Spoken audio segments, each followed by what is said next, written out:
Hello everyone, আমি রুদ্রাক্ষী। আজকে বাড়িতে ডিম কষা রান্না করেছি, তো সেটাই তোমাদের সঙ্গে শেয়ার করলাম। তো প্রথমে আমি ডিমগুলোকে ভেজে নিয়েছি আমার আর হাজব্যান্ডের জন্য। তারপরে আলুগুলোকে দিয়েও ভালো করে ভেজে নিচ্ছি একটু নুন দিয়ে। তো আমি কড়াইটাতে না ভাজতে পারছিলাম না, সেই জন্য আমি কড়াইটা চেঞ্জ করে আমি আমার অন্য একটা কড়াইতে করে নিলাম। আমি এই সব কড়াইতেই রান্না করতে পারি, ওই কড়াইগুলোতে আমার খুব অসুবিধাই হয়, আমি পারি না বলতে গেলে।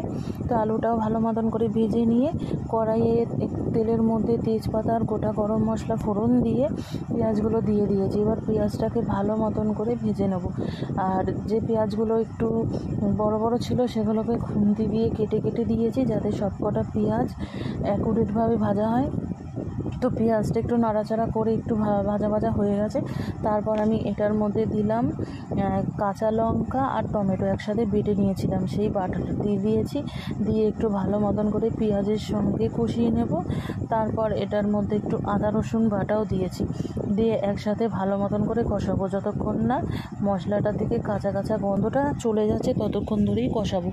তো এটা দিয়ে কষানো কিছুক্ষণ ধরে কষিয়ে নিয়ে কাঁচা গন্ধটা যেই চলে গেল, তখন এর মধ্যে আমি নুন, হলুদ, লঙ্কার গুঁড়ো, জিরের গুঁড়ো, ধনের গুঁড়ো, কাশ্মীরি লঙ্কার গুঁড়ো সব একসাথে দিয়ে ভালো মতন করে কষিয়ে নিচ্ছি। যতক্ষণ না মশলার গা থেকে তেল ছাড়বে ততক্ষণ ধরেই কিন্তু আমি কষাবো।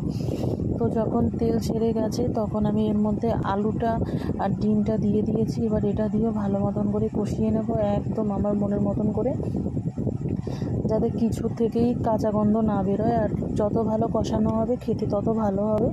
তারপর আমি একটু জল দিয়ে দিয়েছি, জলের মধ্যে আলুটা সিদ্ধ হবে বলে। যদি আমি এটা কষাই করব, ঝোল একটুও থাকবে না, সিদ্ধ হওয়ার জন্য যতটুকু জল দেওয়ার আমি দিয়েছি। তারপরে কিছুক্ষণ নাড়াচাড়া করার পর এসে আমি ঢাকনাটা তুলে দেখলাম যে ভালো মতনই জল অনেক শুকিয়ে গেছে। তবু যেটুকু জল আছে আমি ওটুকুও টানিয়ে ফেলবো। আলুগুলো সিদ্ধ হয়ে গেছে, আর ডিম তো আগেই সিদ্ধ করে নেওয়া ছিল, কোনো অসুবিধা নেই। একটু নাড়াচাড়া করে নিয়ে তারপরে যখন একদম শুকনো শুকনো হয়ে গেছে, আমি এটার মধ্যে গরম মশলার গুঁড়োটা দিয়ে দিয়েছি। গরম মশলার গুঁড়ো দিয়ে একটু নাড়াচাড়া করে নামিয়ে নিলেই আমার ডিম কষা ভালোভাবে হয়ে যাবে। তারপর এটা খেলেই ব্যাস ভাতের সাথে খুব ভালো লাগবে।